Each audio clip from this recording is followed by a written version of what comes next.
নমস্কার, ইতিহাসে আজকের দিনে কী রয়েছে দেখে নেব। আন্তর্জাতিক দায়মুক্তি অবসান দিবস 1883-তে লেখক পেরিচাঁদ মিত্রের মৃত্যু। 1897-এ লেখক নীরদচন্দ্র চৌধুরীর জন্ম।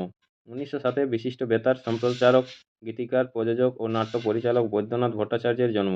বাণীকুমার নামেই পরিচিত। 1922-এ রাজদ্রোহের অভিযোগে কবি কাজী নজরুল ইসলাম গ্রেপ্তার হন এবং সরকার কর্তৃক তার বই নিষিদ্ধ ঘোষণা করা হয়। 1926-এ হিন্দু ধর্মগুরু, আধ্যাত্মিক ব্যক্তিত্ব ও শিক্ষাবিদ সত্যসাই বাবার জন্ম। পূর্বাশ্রমের নাম সত্যনারায়ণ রাজু। 1930-এ সঙ্গীতশিল্পী গীতা দত্তর জন্ম। 1937-এ বিজ্ঞানী আচার্য জগদীশচন্দ্র বসুর মৃত্যু।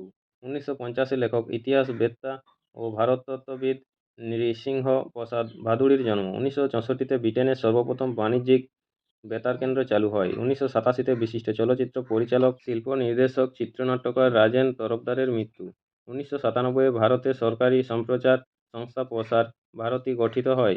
2003-এ প্রাচীন ভারতীয় ইতিহাসের একজন দিকপাল ঐতিহাসিক দিলীপ কুমার বিশ্বাসের মৃত্যু। 2006-এ বাংলা প্যারোডি গানের রচনাকার ও গায়ক মিন্টু দাশগুপ্তের মৃত্যু। নমস্কার, আজকের ইতিহাস এই পর্যন্তই। পরের ইতিহাসটি পেতে চ্যানেলটিতে সাবস্ক্রাইব করে পাশে থাকা বেল আইকনটি অল করে রাখুন। সবাই ভালো থাকুন, সুস্থ থাকুন। দেখা হচ্ছে পরের ইতিহাসে।